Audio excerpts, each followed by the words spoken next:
कलीसिया में लोगों की जिम्मेदारियां, रिस्पॉन्सिबिलिटीज ऑफ चर्च मेंबर्स। अगर आप चर्च के मेंबर हैं, अगर आप सत्संग आते हो, आपकी जिम्मेदारियां क्या क्या हैं? जानना चाहते हैं आपकी जिम्मेदारियां क्या क्या हैं? तो आपकी पहली जिम्मेदारी है लगातार चर्च आना। देखो, पति पत्नी का संबंध की बात करते हैं, ठीक है? अभी पति बोले पत्नी को, मैं तुझे बहुत प्यार करता हूं, और 7 दिन से घर नहीं आया, 7 दिन से घर नहीं आया, प्यार करता है वो? उसी प्रकार अगर हम चर्च में, अगर हम संबंध स्थापित करते हैं, अगर हम चर्च में दोस्तियां बनानी चाहिए हमें, अगर चर्च में हमें एक दूसरे को प्यार करना है, एक दूसरे की सेवा करनी है, एक दूसरे को आगे बढ़ाना है, तो कैसे करोगे अगर चर्च में आओगे ही नहीं? बहुत बार हम इस चीज़ को हल्के में लेते हैं।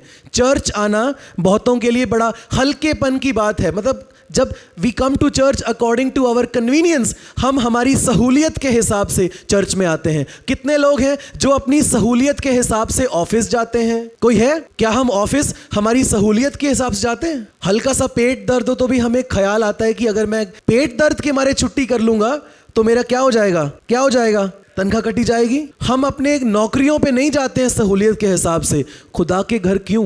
प्रभु के घर आरामदायक तरीके से जाना, ये कहाँ से सीख लिया हमने? ये हमारा कंज्यूमर एटीट्यूड है। ये आजकल जो है ना ज़माना, ये इस तरह पे चलता है।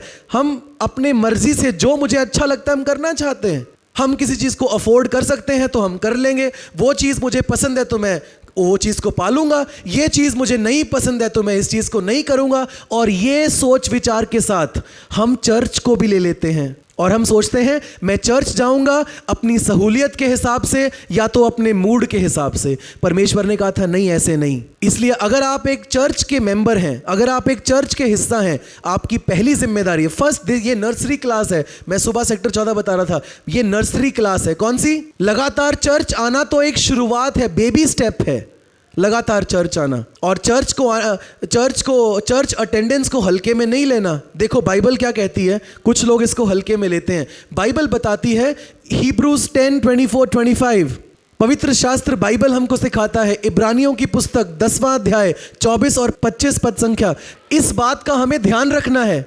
कौन सी बात का? और ध्यान रखें कि किस प्रकार प्रेम और भले कामों में एक दूसरे को उत्साहित कर सकते हैं। हमें जब चर्च आते हैं, एक दूसरे को, सारे जोर से बोलो, एक दूसरे को, हमें एक दूसरे को प्रेम करने में और भले काम करने में एक दूसरे को उत्साहित करना है। मिलजुल के कोई काम करना है, भला काम करना है, प्रेम करना है, सेवा करनी है, एक दूसरे को उत्साहित कर सकते हैं। और देखो, और एक दूसरे के साथ इकट्ठा होना ना छोड़ो। इकट्ठा होना ना छोड़ो मतलब चर्च आना ना छोड़ो। ये कहाँ लिखा हुआ है? बाइबल में लिखा हुआ नहीं है, ये बाइबल का वचन है। एक दूसरे के साथ इकट्ठा होना ना छोड़ो मतलब चर्च आना ना छोड़ो, सत्संग आना ना छोड़ो। जैसा कि कितनों की रीति है। पढ़ो क्या लिखा आगे? जैसा कि कितनों की, मतलब जैसा कि कितनों की आदत है। बहुत लोगों की आदत है, एक संडे चर्च आए तो लगता है बहुत बड़ी अचीवमेंट हो गई आज तो मेरी, आत्मिक स्पिरिचुअल अचीवमेंट, चर्च अटेंडेड। और फिर 3 संडे नॉर्मल लगता है, अभी तो गए थे। बाइबल कहती है इसको हल्के में मत लो, चर्च आने को हल्के में मत लो। यह भी लिखा है बाइबल में, बहुतों की रीति है, बहुतों की आदत है, वरन एक दूसरे को प्रोत्साहित करते रहो। कैसे करोगे अगर चर्च ही नहीं आओगे? करोगे? और अगर आप बोलो कि मैं 4 हफ्ते चर्च नहीं आऊंगा, फोन पे करूंगा एक दूसरे को एनकरेज, वो आपकी बात मानेगा? वो बोलेगा तू खुद तो चर्च आता नहीं है, मेरे को फोन पे लेक्चर दे रहा है। नहीं बोलेगा। इसलिए इकट्ठा होना ना छोड़ो, चर्च आना ना छोड़ो, लगातार चर्च आ जाओ। लिखा है कि जिस और उस दिन को निकट आते देखकर और भी अधिक इन बातों को किया करो। कौन से दिन की बात हो रही है? जब प्रभु वापस आएगा। मतलब प्रभु वापस आने वाला है, यीशु इस धरती पर वापस आने वाला है, जल्दी वापस आने वाला है। Jesus is coming again. यीशु 2018 साल पहले इस दुनिया में आया था। परमेश्वर था वो, परमेश्वर ने सब कुछ बनाया, परमेश्वर ने धरती बनाई, परमेश्वर ने आसमान बनाया, परमेश्वर ने सूरज चांद सब कुछ बनाया, उसने समुद्र इकट्ठा कर दिया, उसने पहाड़ बनाए, उसने आपको और मुझको बनाया। दुनिया की जब शुरुआत हुई थी, और उसके बाद मनुष्य ने क्या किया? पाप कर दिया। और जब मनुष्य ने पाप किया तो परमात्मा और मनुष्य का संबंध क्या हो गया? टूट गया, क्योंकि परमेश्वर पवित्र है, मनुष्य पापी है। और जब मनुष्य ने पाप किया वो परमेश्वर से अलग हो गया। और तब से लेके, जब से ये दुनिया में पाप आया है, तब से लेके परमेश्वर और मनुष्य का कोई भी आपस में संबंध नहीं था। लेकिन 2018 साल पहले परमेश्वर ने जगत से ऐसा प्रेम किया, अपना पुत्र यीशु इस धरती पर भेज दिया। हालेलुया।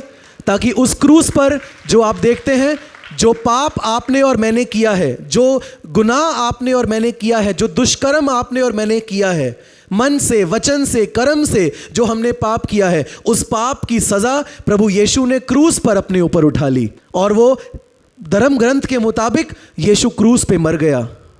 परमेश्वर का बेटा यीशु मसीह क्रूस पर मर गया और 3 दिन के बाद मुर्दों में से दोबारा जीवित हो गया और आसमान में चला गया वापस। और हम उस दिन को, क्या लिखा है, उस दिन को वापस आता देखकर, कौन सा दिन? जब यीशु वापस इस दुनिया में जीवितों और मुर्दों, जितने लोग मर चुके हैं और जितने लोग उस समय जिंदा होंगे, hallelujah, he will come to जज, उनका न्याय करने आएगा। हालेलुया। पूरी दुनिया का न्याय, हम वो गीत गाते हैं ना, सारी दुनिया का न्याय तेरे हाथों, तेरे द्वारा होना है। सारी दुनिया का न्याय, उसमें सिर्फ क्रिश्चियन लोग नहीं होंगे, सिर्फ मसीही लोगों का न्याय नहीं करेगा, क्योंकि सारे लोगों का रचयिता वही है। लोग उसको जाने या नहीं जाने अलग बात है, लेकिन वो सबको जानता है क्योंकि उसने सबको बनाया है। और इसलिए जब यीशु वापस आएगा, जो कि कभी भी हो सकता है, कल भी हो सकता है, कोई नहीं जानता वो कब आएगा, पर उसने कहा था वो दिन ऐसे होगा जैसे एक चोर आता है। चोर कभी व्हाट्सएप करता आने से पहले? किसी को चोर ने व्हाट्सएप करा है आने से पहले? प्रभु ने कहा जैसे चोर आता है वैसे आऊँगा मैं, तुम लोग तैयार रहना। क्या आप तैयार हैं? हमारे विश्वास का मिस्ट्री, हमारे विश्वास का भेद यही है। मसीह धर्म ग्रंथ के मुताबिक मारा गया, मसीह धर्म ग्रंथ के मुताबिक गाड़ा गया, मसीह धर्म ग्रंथ के मुताबिक दोबारा जीवित हो गया, मसीह धर्म ग्रंथ के मुताबिक वापस आसमान में चला गया, और मसीह धर्म ग्रंथ के मुताबिक पूरी दुनिया का फैसला करने के लिए वापस आ रहा है। हालेलुया। और इसलिए हमें एक दूसरे को एनकरेज करना है, लगातार चर्च में आना है, लगातार संगति में रहना है और एक दूसरे को एनकरेज करना है। आप सोचो कितना है आपकी जिंदगी में ये एक दूसरे वाला काम, how much of it is going on. एक दूसरे को क्या करना है? क्या लिखा है? एक दूसरे को उत्साहित करना है, फिर एक दूसरे के साथ इकट्ठे होना है, एक दूसरे को प्रोत्साहित करना है। Are you doing this in your life? क्या आपकी जिंदगी इस एक दूसरे वाले कामों से नजर आती है? क्या कर रहे हैं आप एक दूसरे को एनकरेज? हम कर रहे हैं एक दूसरे की बुराई, उसने मुझे ऐसे बोल दिया, एक दूसरे की बातों से बुरा मान के बैठ जाना, एक दूसरे को इग्नोर करना। वचन क्या कहता है? एक दूसरे को क्या कर? एनकरेज कर, प्रोत्साहित कर, आगे बढ़ा, क्षमा कर, प्रेम कर, सेवा कर। मैं आज आप लोगों से सवाल पूछता हूं, आपकी जिंदगी में, आपके चर्च लाइफ में कितना एक दूसरे के साथ कितना कितना क्या क्या हो रहा है?